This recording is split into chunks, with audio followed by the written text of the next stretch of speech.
O Lobo do Mar, de Jack London, com tradução de Monteiro Lobato e narrado por Sidney Ferreira para a saga Egmont. Capítulo 1. Não sei por onde começar. Embora por brincadeira eu costume atribuir a causa de tudo a Charlie Froissart. Este amigo possuía uma casa de campo em Mill Valley, onde repousava durante os meses de inverno lendo Nietzsche e Schopenhauer. Já os verões, passava imerso no trabalho, a suar no tumulto da cidade.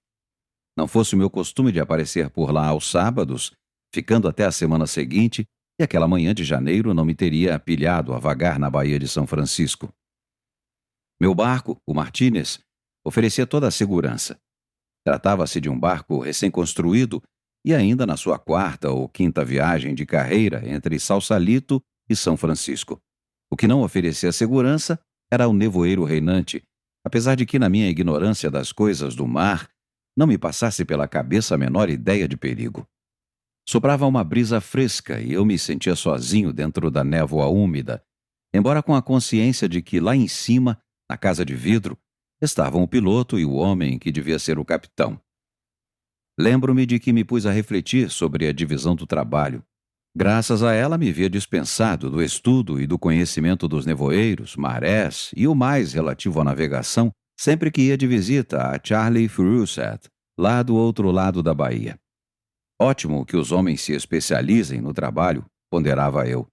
Os conhecimentos marítimos do capitão e do piloto, por exemplo, permitem que milhares de pessoas não pensem nisso e permitem que uma como eu se dedique a estudos como aquele sobre o lugar de Poe na literatura americana que eu publicara na Atlantic. Ao subir a bordo, eu tinha visto, numa cabine entreaberta, um homem alentado a ler com atenção essa revista, a ler o meu ensaio. Era outra demonstração do valor da divisão do trabalho.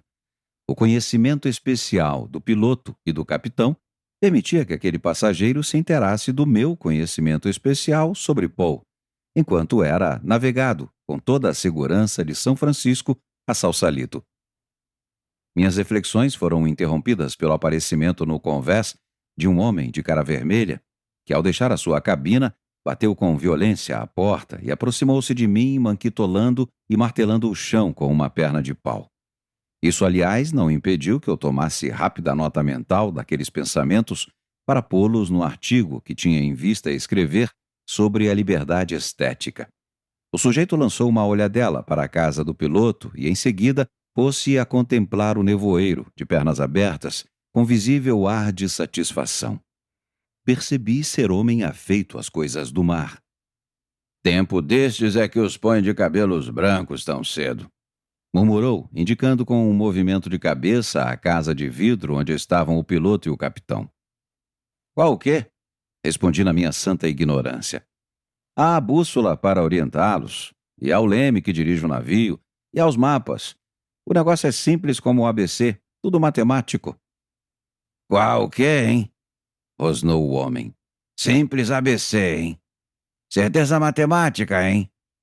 E cresceu para mim ao dizer isto. Que acha desta maré que incha todo o Golden Gate, senhor?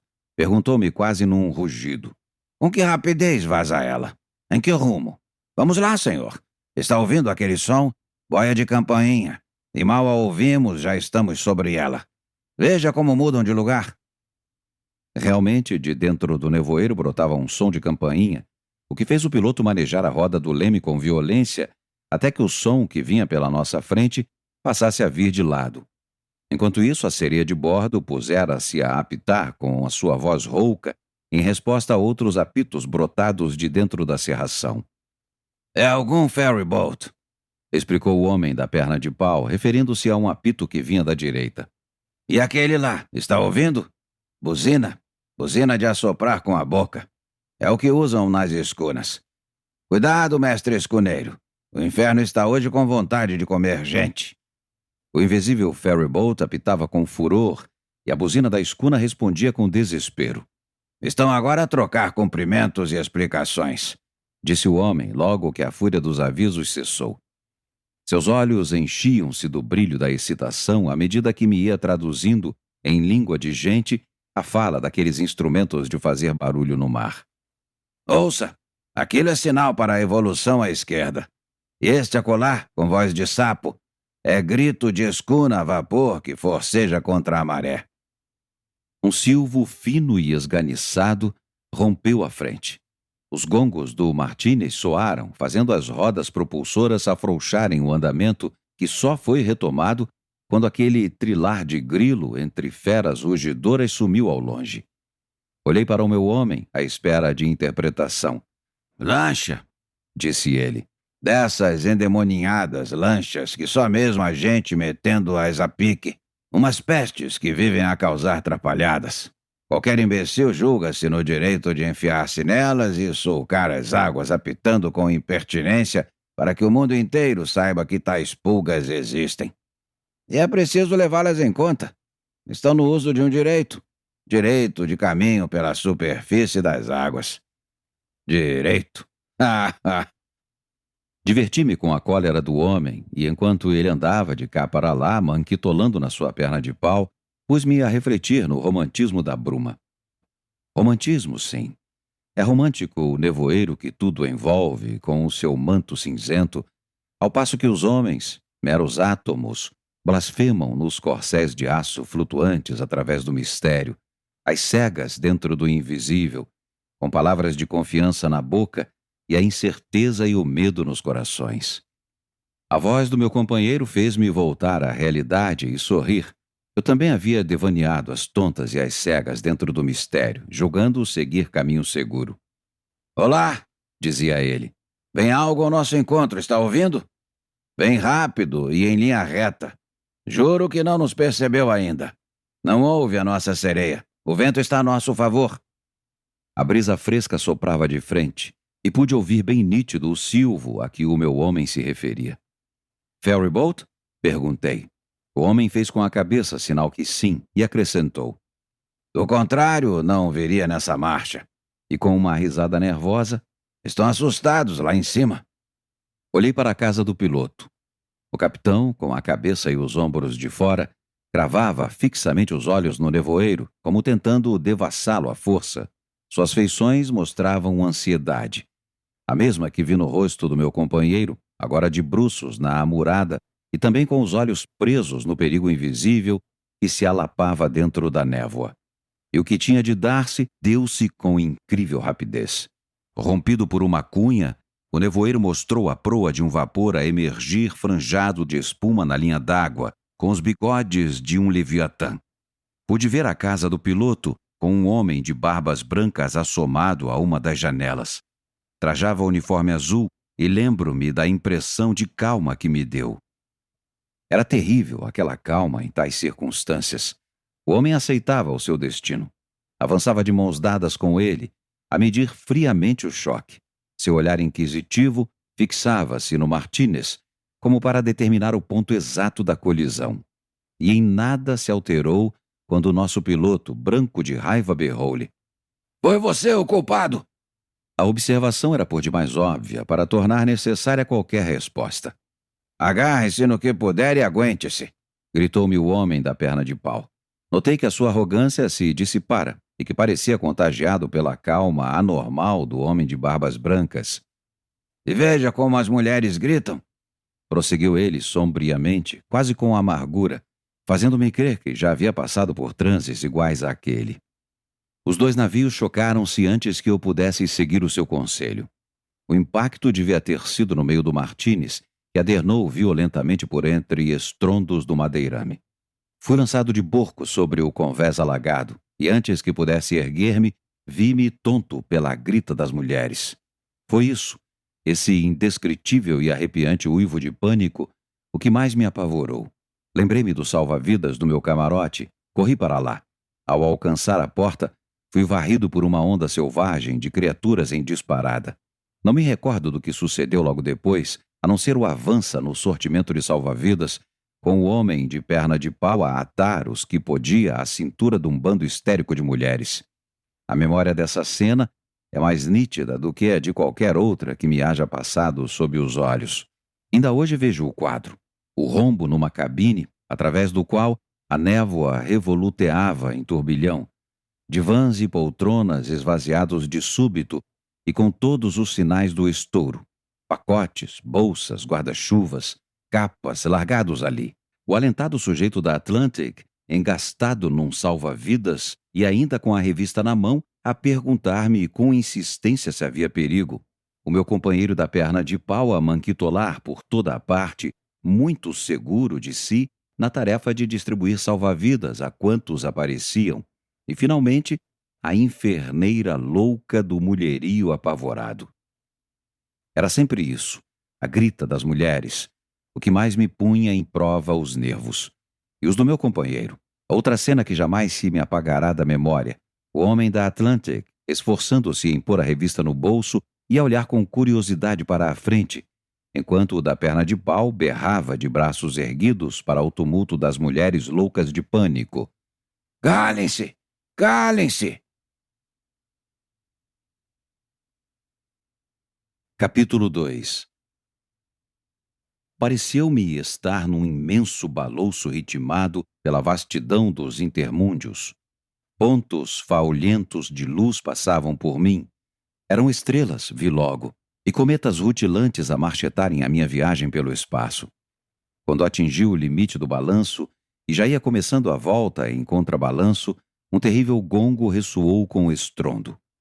E por um período incomensurável me senti tomado de gozo, a refletir sobre o meu tremendo vôo sobre o mar ondeante dos séculos. Uma mudança, porém, sobreveio em meu sonho, pois percebi que era sonho.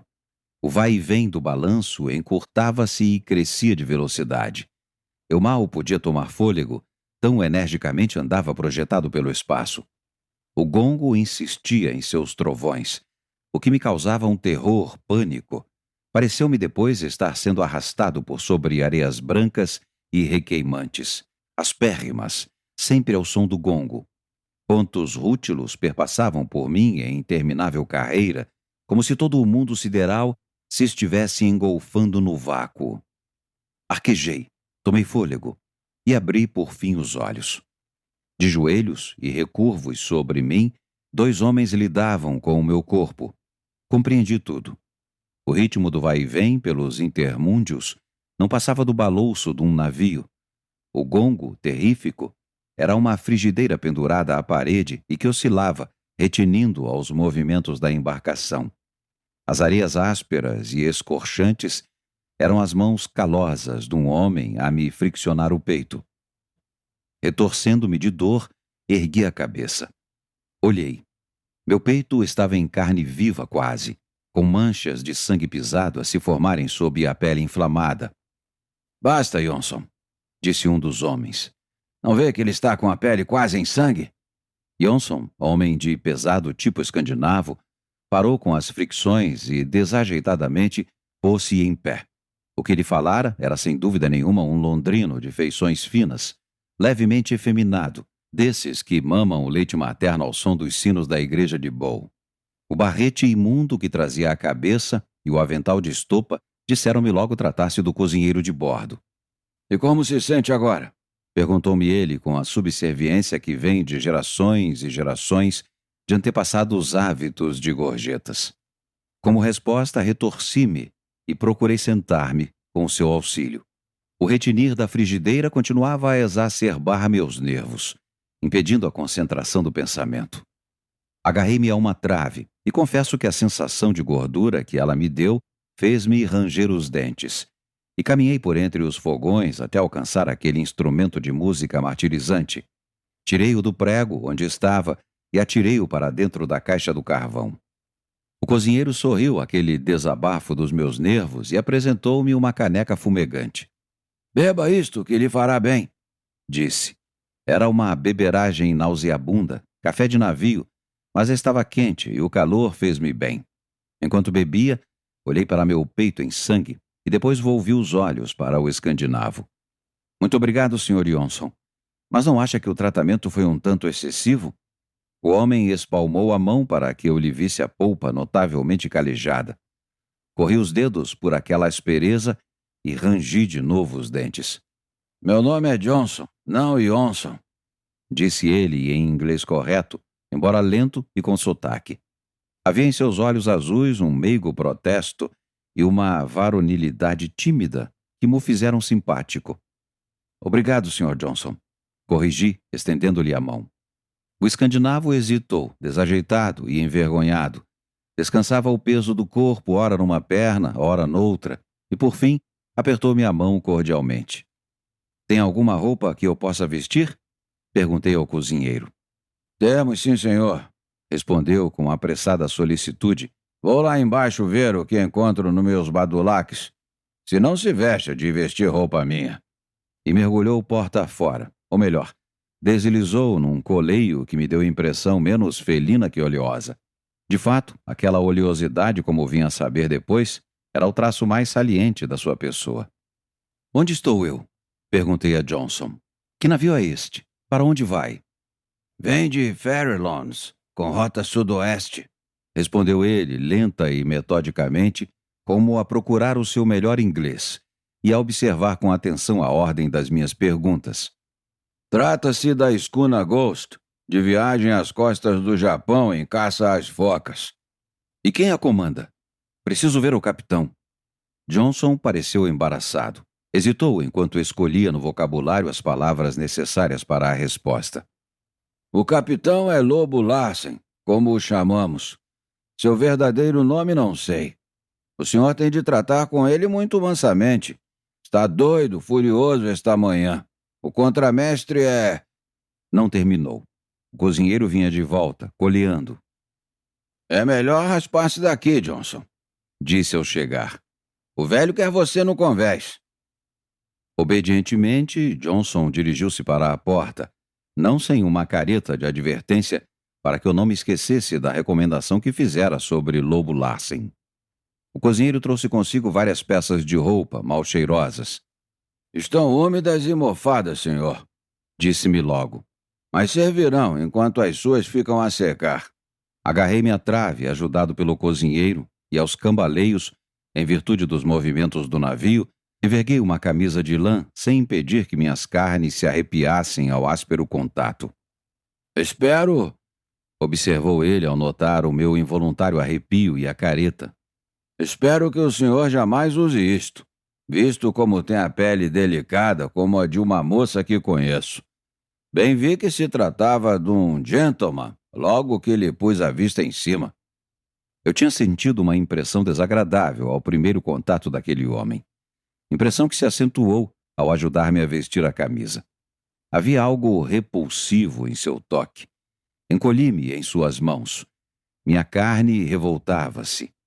E como além disso havia o cheiro nauseabundo dos caldeirões ao fogo, senti-me ansiado por escapar dali e mergulhar-me em ar puro. Precisava ainda ver o capitão e acertar com ele o melhor meio de pôr-me em terra. Uma reles camisa de algodão de gola esfiapada e peito com manchas suspeitas que me pareceram de sangue foi-me vestida a seguir, por entre desculpas e comentários do cozinheiro. Meus pés meteram-se num par de botas ressecadas e por cima de tudo lá foi um macacão azul desbotado com uma perna mais curta que a outra. Parecia que o diabo tivesse puxado a alma do londrino por uma das pernas, ficando com um pedaço da fazenda nas mãos. A quem devo agradecer esta gentileza? Perguntei ao verme, completamente vestido, com uma boina à cabeça e com uma jaqueta por sobre o macacão, de mangas tão curtas que quase me ficavam nos cotovelos. O cozinheiro aprumou-se, com um sorriso pedinchão no rosto. Minha experiência com stewards de transatlânticos fez-me ver nele mais um à espera de gorjeta. O servilismo hereditário explicava o gesto e o sorriso. A Mugridge, senhor, sorriu ele oleosamente. Tomás Mugridge, senhor, um seu criado. Muito bem, Tomás. Não me esquecerei disso quando minhas roupas estiverem secas. Uma luz suave difundiu-se-lhe pelo rosto, e seus olhos brilharam, como se lá no recesso da alma os avós se remexessem, gozosos à lembrança das gorjetas apanhadas em vida. Muito obrigado, senhor, disse ele, realmente grato e humilde. Tomás escorregou da frente da porta para deixar-me passar e logo me vi no convés. Sentia-me ainda fraco da prolongada imersão. Uma lufada de vento me colheu e lá atravessei o convés, cambaleando, tendo de agarrar-me para não ir ao chão. A escuna estava a balançar furiosamente sobre as águas do Pacífico. Se estivesse de rumo para sudoeste, como Johnson declarara, então o vento deveria estar soprando do sul. A neblina esvaíra-se, abrindo campo para um sol vivíssimo.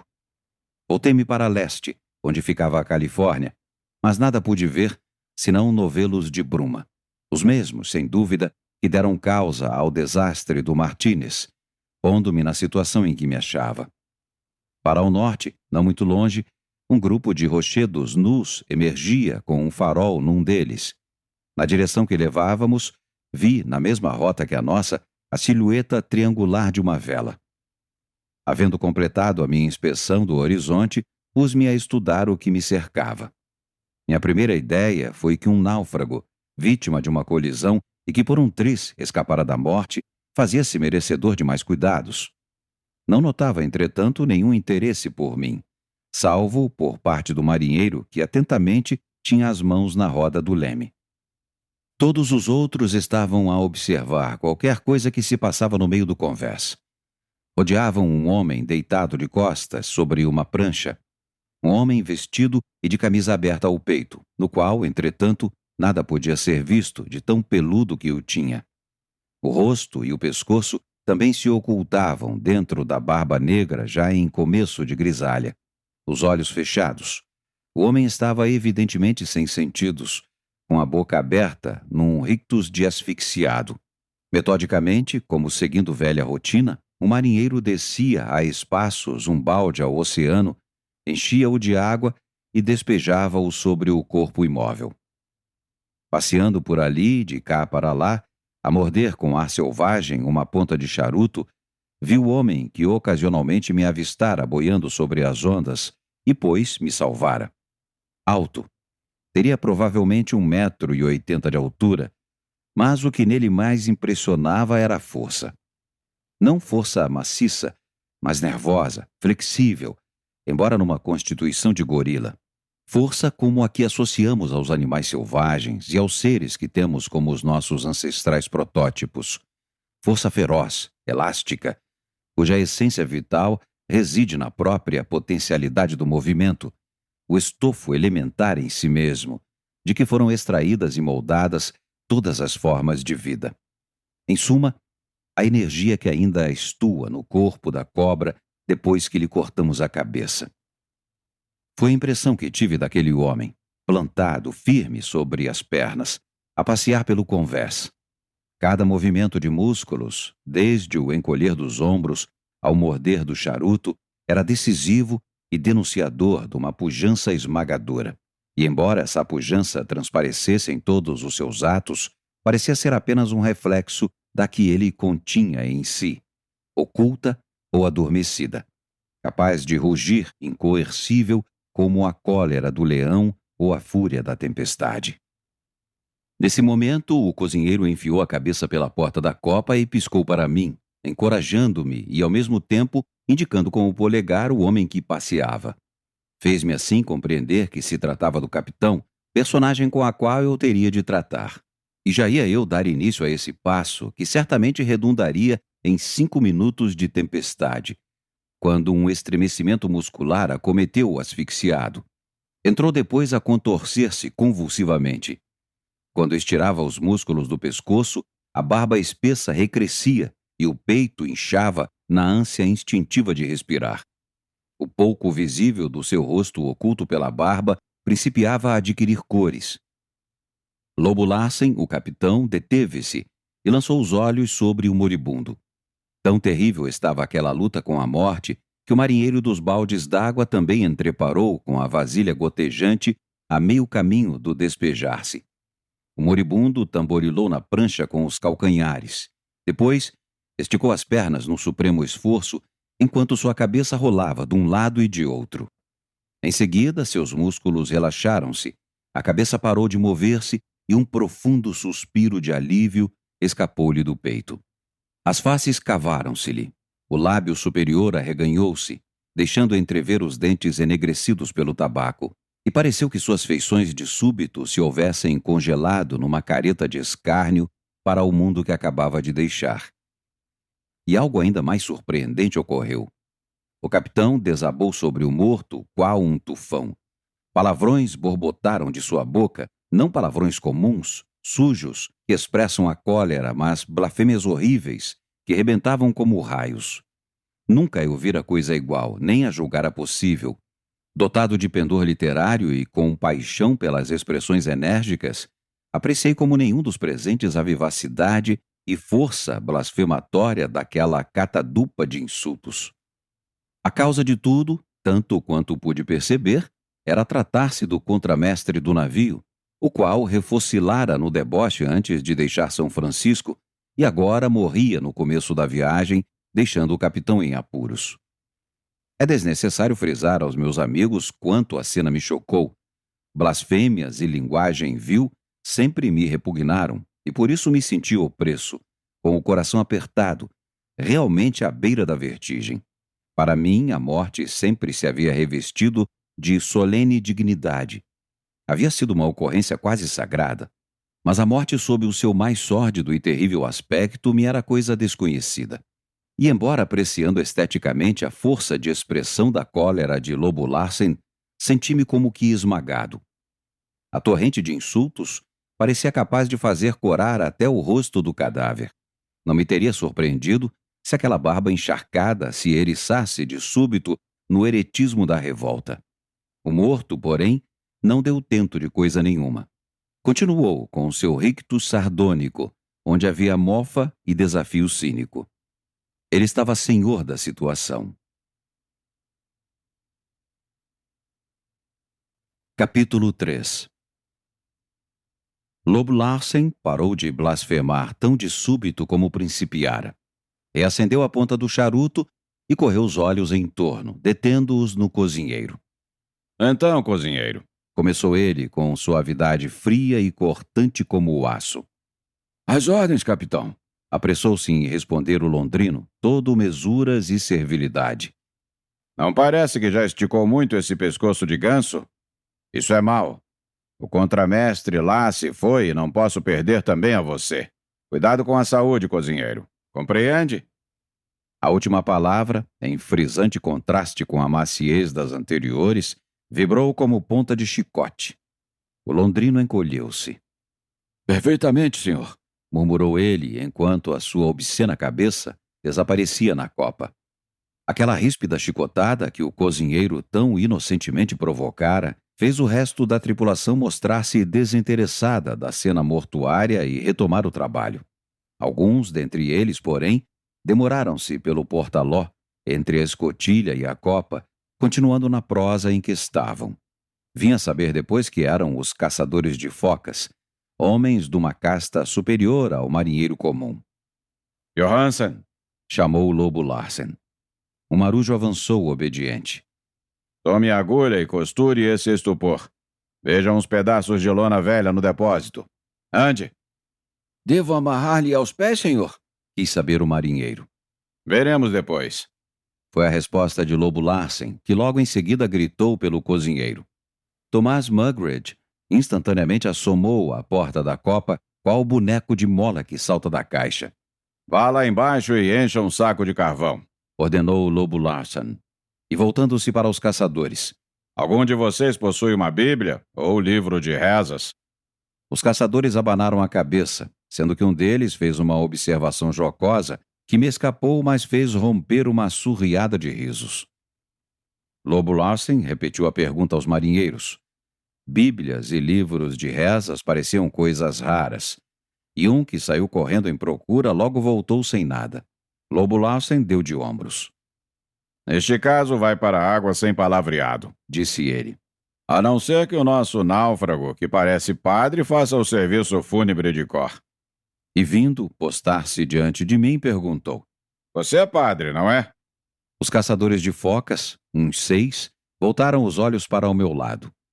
Senti a impressão penosa de estar sendo objeto de curiosidade, qual espantalho. Uma risada geral comentou minha atitude. Uma risada que a presença do morto, com aquela careta tétrica, não fazia esmorecer. Risada bárbara, rude e franca como o próprio mar, brotada de sensibilidades rudimentares, das que ignoram o que seja cortesia ou elementar gentileza. Lobo Lassen, porém, não se riu, embora seus olhos cinzentos luzissem, divertidos. E como nesse momento me aproximasse dele, recebi minha primeira impressão do homem em si, do homem à parte do corpo e da torrente de blasfêmias que lhe ouvira de pouco. A cara, quadrada e maciça, deixava entrever, do mesmo modo que o corpo, algo mais que a força bruta. Deixava entrever, escondida lá dentro, uma força mental tremenda, excessiva mesmo. As maçãs do rosto, o queixo e as sobrancelhas altas, tudo, apesar de brutal no aspecto físico, deixava transparecer um imenso vigor, uma inaudita virilidade de mente. Impossível auscultar aquele espírito, como impossível classificar aquela natureza com base em outros tipos humanos. Os olhos eram grandes e belos, bem distanciados e abrigados por espessos cílios e negras e fortes sobrancelhas. As pupilas tinham um tom cinzento enganador, como de certas sedas ao sol, às vezes cinzento escuro, às vezes claro, às vezes tocado a verde, às vezes do azul límpido do fundo do mar. Olhos que mascaravam a alma com mil disfarces e a espaços se abriam, permitindo que ela saísse para lançar-se pelo mundo na alguma aventura maravilhosa. Olhos que marasmavam com a desesperadora soturnidade dos céus de chumbo, que deitavam chispas como as que brilham num volteio de espada, que enregelavam qual a paisagem antártica. Olhos que aqueciam e afagavam, e eram toda uma dança de luzes de amor, intensa e máscula, fascinadora e dominadora, que fascinavam e, ao mesmo tempo, dominavam as mulheres até tê-las rendidas em assomos de alegria, alívio e sacrifício. Respondi-lhe que, infelizmente para o caso, eu não era padre. Mal concluí minha resposta, Lobo Lassen perguntou-me de chofre. "Que é que faz para viver?" Confesso que nunca me haviam posto semelhante pergunta, nem eu a julgara possível. Fiquei indeciso, e foi ainda tonto que respondi. Eu sou um gentleman." Seus lábios crisparam-se sarcasticamente. "Sempre trabalhei e trabalho", acrescentei com ímpeto, como se ele fosse um juiz a quem eu solicitasse reconhecimento dos meus direitos, e ao mesmo tempo como se eu estivesse perfeitamente certo da minha idiotice em discutir o assunto. "Para viver. Trabalha para viver?" Havia algo tão dominador em seu aspecto que fiquei na situação de um menino de escola diante do mestre. "Quem é que o sustenta?"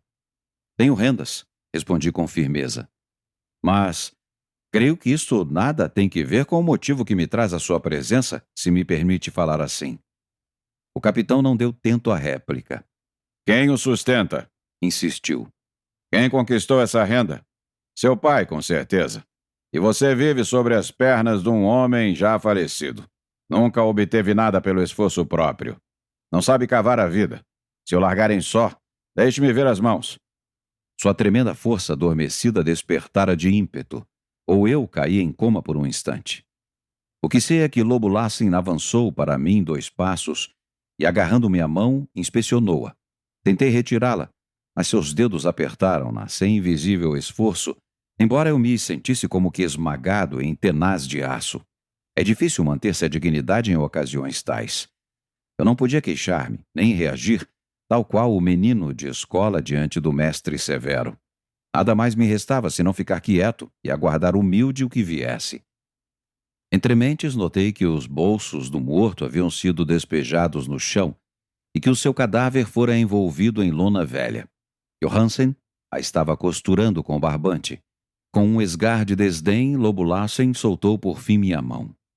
"As mãos do morto", referia-se a meu pai, "conservaram as suas macias. Você só serve para lavar pratos e ajudar na cozinha." "Eu quero ser desembarcado", declarei com voz já firme, agora que ia voltando ao controle de mim mesmo.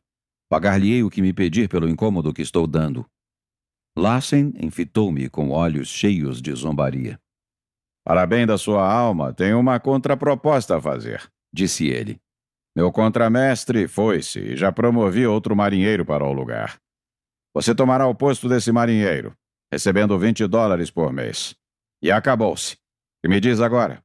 Note que é para bem da sua alma. Será o início da sua reconstrução. Aprenderá a caminhar sobre as próprias pernas, embora cambaleie um pouco no começo. Minha atenção já não estava ali. As velas do barco, que aparecera a sudoeste, vinham se avolumando. Uma escuna, igual a Ghost, embora de casco menor. Tinha boa aparência e voava em nossa direção. O vento recrescia e o sol, depois de queimar-nos por mais alguns momentos, desaparecera. O mar, como de chumbo, encrespava mais e mais, projetando cristas de ondas para o céu. Vogávamos com maior velocidade e com maior jugo do navio. Em certo momento, o barco adernou tanto que uma toalha d'água varreu o convés, fazendo 2 caçadores de focas erguerem rápidos as pernas. Aquela embarcação vai passar rente de nós? Disse eu depois de uma pausa. E ao que vejo, dirige-se para São Francisco? Muito provavelmente. Foi a resposta de Lobo Larsen, afastando-se de mim e gritando. Olá, cozinheiro. A cabeça do londrino surgiu fora da copa. Onde está aquele rapaz? Diga-lhe que quero vê-lo. Depois do sim, senhor, Mugridge saiu a correr e sumiu-se pela escada abaixo. Momentos depois, voltava seguido de um rapaz corpulento, aí de 18 ou 19 anos, de má catadura e que arrastava aos passos. Aqui está ele, capitão, disse o cozinheiro. Lobo Larsen voltou-se para o rapaz. Qual é o seu nome? George Leach, senhor. Foi a resposta surda, e sua atitude bem que mostrava saber ele a razão do chamado. Não é nome irlandês, disse o capitão. O'Toole ou McCarthy ficaria melhor a esse focinho, pois que algum irlandês deve ter enganado seu pai. Vi as mãos do rapaz se crisparem ante aquele insulto, ao mesmo tempo que o sangue lhe subia às faces. Mas deixemos isto, prosseguiu Larsen. Você deve ter muitas boas razões para esquecer o verdadeiro nome. E eu não o estimarei menos por isso, enquanto andar direito. Telegraph Hill é com certeza o seu porto de matrícula, não? Estou lendo nessa cara indecente. Conheço a espécie. Pois muito bem. Neste meu navio você perderá essas marcas. Quem foi que o embarcou, afinal de contas? Macready e Swanson. Senhor! Berrou Lobo Larsen. Macready e Swanson, senhor, corrigiu o rapaz com os olhos em fogo. Quem recebeu o dinheiro adiantado? Eles mesmos, senhor. Logo vi. E você ficou todo satisfeito de eles terem feito isso. Não devia ter se aliviado do dinheiro tão depressa, havendo, como há, uns tantos cavalheiros que andam na sua pista. Aquela alusão transformou o rapaz num selvagem. Seu corpo encolheu-se como para um bote de fera acuada. Isso é uma... Uma o quê? Rosnou Larsen, com voz suavemente cortante, onde se denunciava a insopitável curiosidade de ouvir a palavra não proferida. O rapaz hesitou, depois, dominando-se. Nada, senhor. Retiro o que disse. E prova com isso que eu tinha razão. Rosnou Larsen, com um sorriso de vitória. Depois... Que idade tem? 16 completos, senhor. Mentira. Você não verá nunca mais os 18. E está encorpado para essa idade, com semelhante musculatura de cavalo. Embrulhe a sua tralha e vá para o castelo de proa. Fica sendo marujo. Está promovido, compreende? Sem esperar que o rapaz respondesse, Larsen voltou-se para o marinheiro que costurava o cadáver nas lonas velhas. Johansen, conhece alguma coisa da navegação? Nada, senhor. Pouco importa. Fica sendo meu contramestre. Leve a sua tralha para a cabine do imediato. Johansen grunhiu uns alegres sons de resposta e moveu-se dali, enquanto o rapaz de momentos antes permanecia no mesmo ponto do convés, como que atarrachado ao solo. Que está esperando? Gritou-lhe Lobo Larsen. Eu não me engajei como marujo, senhor, disse ele. Engajei-me como servente de cabine. Não quero ser marujo. Arrume a trouxa e ande. Berrou Larsen, em voz de comando, singularmente imperiosa. O rapaz pestanejou, mas permaneceu onde estava. Isso provocou nova explosão da impulsividade do capitão, coisa instantânea, pois ocorreu no espaço de 2 segundos. Num salto de 2 metros, Projetou-se contra o rebelde e afundou-lhe um tremendo murro na boca do estômago. Senti esse murro em meu peito, e hoje noto o fato para mostrar como eu era sensível naquele tempo e pouco afeito à vida bruta. O rapaz dobrou-se em dois, apesar dos 75 quilos que pesava, tal o pano molhado que se dobra ao choque de um bastão. Viu-se erguido no ar e projetado por terra, perto do cadáver, onde ficou a estorcer-se em agonia. Então, Rosnou o lobo Larsen, voltando-se para mim. já se decidiu? Volvi os olhos para a escuna que não estava a mais de 200 metros à nossa frente. Era um barco asseado e bonito. Pude ver um número negro em uma das velas, as quais me lembraram certos desenhos de barcos pilotos. Que navio é aquele? Perguntei. O barco-piloto Lady Mine. Respondeu Larsen carrancudamente. Libertou-se dos pilotos e volta para São Francisco. Deve chegar lá dentro de 5 horas, se o vento conservar-se como está. Quer fazer-me o obséquio de sinalar para ele, indagando se podem levar-me para a terra? Lamento muito, mas perdi o código de sinais que existia a bordo. E essa resposta pilhérica fez rir a vários caçadores de focas. Reagi por uns instantes, fixando meus olhos nos do capitão. Eu tinha visto a fúria do tratamento dispensado ao rapaz e estava certo de que igual ou pior me estaria reservado se eu resistisse. E no espasmo dessa reação heróica, pratiquei o ato que considero o mais louco da minha vida. Corri à amurada e acenei para a escuna, gritando: Lady Mine! Olá! Tome-me a bordo! Pagarei $1000 se me põe em terra! Esperei a resposta, com os olhos em 2 homens que estavam na roda do leme. Um deles tomou um megafone e o levou à boca. Não me movi. Não tirei os olhos do megafone, embora esperando a cada momento, pelas costas, um murro semelhante ao que levara Leach. O bruto já devia estar de bote armado. Por fim, depois de instantes que me pareceram séculos, atrevi-me a olhar para trás, uma vez que o murro demorava. Larsen não se movera do lugar. Continuava na mesma posição, gingando ao balouço do barco e acendendo um novo charuto. O que aconteceu? Algum desarranjo? Foi a resposta que obtive do megafone. Sim! Urrei com o máximo dos meus pulmões. Questão de vida ou de morte! $1000! Se me receberem a bordo! Nada! Gritou o lobo Larsen, e apontando-me com o polegar. Este freguês está apavorado com serpentes do mar e macacos. Passe avante! De bordo da Lady Mine, o homem do megafone fez soar nele uma risada, seguida destas palavras. Afunde-o no inferno! Depois acenaram-se de ambos os navios com gestos de adeus. Curvei-me sobre a amurada, varrido de todas as minhas esperanças, e vi o espaço de mar que se interpunha entre as 2 embarcações ir se alargando rapidamente. E aquela escuna estaria em São Francisco dentro de 5 horas. Meu crânio como que estourava. Na garganta senti um aperto.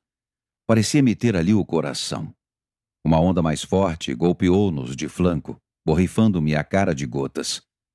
O vento recrescia e a Ghost singrava com firmeza. Quando, momentos depois, olhei para trás, vi o esmurrado Leach erguer-se, cambaleante. Tinha o rosto horrivelmente pálido e ainda se estorcia em dores. Pareceu-me muito mal. Então, Leach, vai fazer agora o que mandei? Murmurou o lobo Larsen. Sim, senhor, foi a resposta em tom de esmagado. E você aí? Perguntou-me ele em seguida. Senhor, eu lhe darei $1000. Fui começando, mas Larsen interrompeu-me. Pare com isso. Vai executar o que ordenei, se não quer experimentar o peso do meu punho. Que fazer? Deixar-me esmurrar com aquela brutalidade imensa? E talvez ser morto não me convinha ao caso. Enfitei longamente aqueles olhos cinzentos e duríssimos. Deviam ser de sílex. Dizem que a alma das criaturas boia no olhar.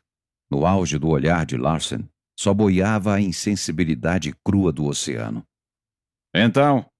Sim, murmurei vencido. Responda. Sim, senhor. Sim, senhor. Respondi, corrigindo-me. Qual o seu nome? Van Weyden, senhor. Seu primeiro nome? Humphrey, senhor. Humphrey Van Weyden. Idade. 35. Está bem. Vá para a cozinha aprender a obrigação. E foi assim que me passei ao estado de servo de Lobo Larsen. Ele era o mais forte. Eis tudo. Mas aquilo me parecia fantástico naquele tempo. E ainda mais me parece hoje que o recordo. É coisa que me ficará sempre como algo monstruoso, como algo inconcebível, como um horrendo pesadelo. Espere. Não vá ainda. Detive-me, obediente. Johansen, chame todos os homens. Agora que está tudo determinado, temos de concluir o funeral e fazer a limpeza. Enquanto Johansen reunia os homens, 2 marinheiros dirigidos pelo capitão depunham o cadáver sobre uma lona de toldo.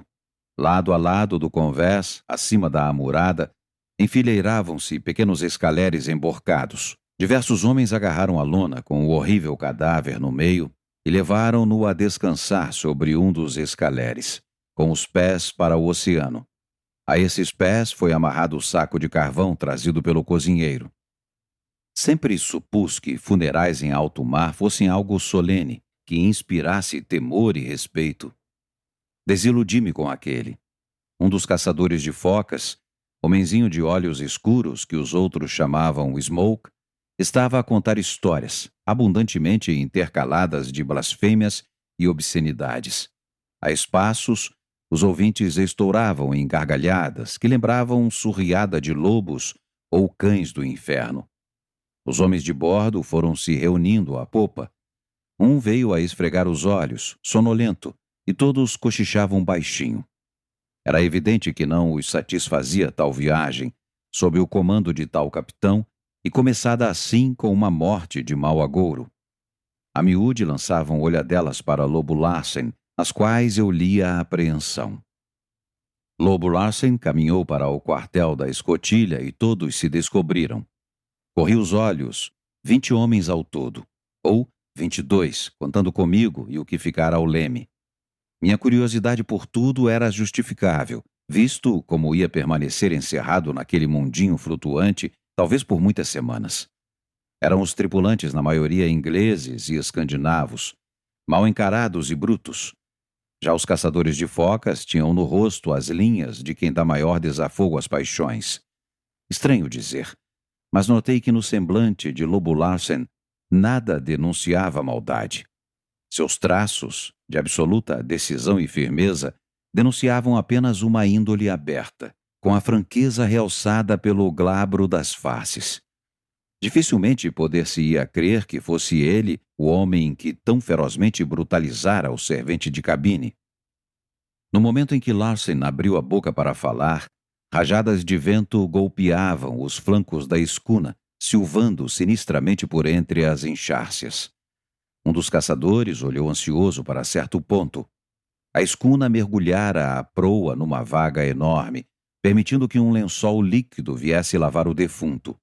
E logo que o barco se reaprumou, tivemos essa água a escorrer pelo convés e a molhar-nos os sapatos. Um chuveiro de gotas nos refrescou como saraivada.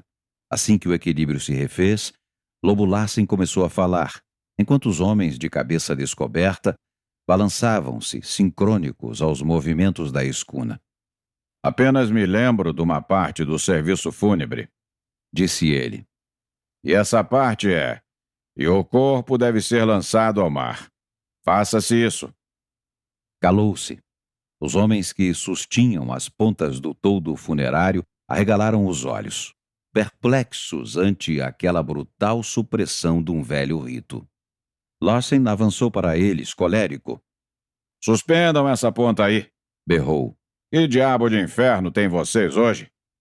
Os homens ergueram a extremidade da lona com precipitada solicitude, e como a carcaça de um cão que vai para o monturo, o defunto deslizou para o túmulo marinho, de pés à frente. O saco de carvão fê-lo mergulhar. Foi-se. Johansen, ordenou Lobo Larsen com voz ríspida. Aproveite a estada dos homens aqui. Meta a bujarrona e serviço limpo. Veja lá. Vamos para sudoeste. E já que estão de mão na massa, metam a vela mestra também. Num ápice, o convés entrou em viva azáfama. Johansen dava ordens sucessivas para a série de manobras. todas muito confusas para um homem de terra firme como eu, mas a falta de coração que eu notara ali impressionava-me fundo. O contramestre morto era um episódio já liquidado, um incidente que fora lançado ao mar, envolto em lona suja e com um saco de carvão aos pés. E a vida de bordo recomeçava como se nada houvesse acontecido. Ninguém parecia impressionado com aquilo. Os caçadores de foca prosseguiam na prosa, com as mesmas estrepitosas gargalhadas de sempre, as histórias sujas de Smoke. Homens estiravam cordas, outros trepavam nas vergas. Lobo Larsen tinha os olhos no céu, estudando pelas nuvens o movimento do ar. E o contramestre, que morrera tão horrorosamente e fora metido no seio do oceano de maneira tão sumária e brutal, lá se ia para o fundo. Mais. Foi então que a crueldade do mar, a sua terrível inexorabilidade, se me fez patente. A vida humana tornava-se ali coisa de somenos. Simples vibração da matéria, inarticulada e sem alma. Agarrei-me à amurada de Barlavento perto do Ovem e esgazeei os olhos por sobre o estirão de ondas encristadas a perder-se nos bancos de nevoeiro que escondiam São Francisco e toda a costa da Califórnia. Rajadas de chuva batiam-me o rosto, encurtando-me a visão como a névoa. E aquele estranho barco que me aprisionara lá se ia para a frente, na sua rota sudoeste, dançando qual ave bêbeda sobre a imensidade deserta do Pacífico. Capítulo 4. O que sucedeu durante a minha estada na Ghost é uma história de dores e humilhação. O cozinheiro chamado o Dr. Tommy pelos caçadores de focas e Cookie por Lobo Larsen mudara muito. A degradação de estado social que sofri fê-lo mudar o modo de tratar-me. De bajulador e servil que fora, passou a autoritário. Na verdade, eu já não era o afidalgado gentleman de pele de moça, mas um simples e comuníssimo serviçal de copa. Começou insistindo para que eu o tratasse de Sr. Mugridge e mostrando-se intolerável no apontar e estatuir as minhas obrigações. Além do meu trabalho de servente, determinou que o ajudasse na despensa e minha profunda ignorância de coisas tais como pelar batatas e lavar panelas gordurentas tornou-se uma fonte de chalaças irônicas. Mugridge recusava-se a levar em conta o que eu havia sido antes de cair naquela triste situação. Isso me levou a odiá-lo como jamais odiei a ninguém na vida. O primeiro dia foi um dos mais difíceis. Às 5:30 fui mandado pôr a mesa da cabine, com as bandejas de segurança tiradas do armário e o chá e o resto trazido da cozinha. Vou contar a minha primeira experiência em matéria copeira. Cuidado! Do contrário, leva uns bofetões. Era a advertência usual de Mugridge, ou do Sr. Mugridge, sempre que eu deixava a cozinha sobraçando pães assados de fresco ou levando o bule de chá. Naquele dia, advertiu-me por essa forma, à vista de um dos caçadores, de nome Henderson, que ia passando, e perto de Lobo Larsen, que à popa fumava o seu eterno charuto. Em seguida, e de súbito, gritou-me: Ela aí vem! Safe-se! Entreparei, pois não sabia o que estava sobrevindo. Ouvi a porta da cozinha bater com violência, enquanto Henderson saltava como um louco e, em lugar alto, punha-se a salvo do que quer que fosse, trepando com agilidade de macaco. Vi simultaneamente uma grande onda erguer-se em voluta espumejante muito acima da linha da amurada, bem de frente de onde eu estava. Meu cérebro não agia com celeridade, como que tonteado pela rapidez e estranheza de tudo aquilo. Eu não compreendia. Sentia estar em perigo, mas era tudo. E permaneci imóvel, estarrecido. Foi quando o Lobo Larsen gritou da popa: Agarre-se, imbecil! Era tarde. Atirei-me contra o Massami, mas fui detido a meio caminho por uma vaga invasora. O que sucedeu em seguida está confuso em minha memória. Lembro-me de que fiquei debaixo d'água, sufocado a afogar-me. Meus pés soltaram-se do chão. Fui erguido e revirado e levado para não sei onde. Por várias vezes choquei-me de encontro a objetos duros, um dos quais me deu uma terrível pancada nos joelhos.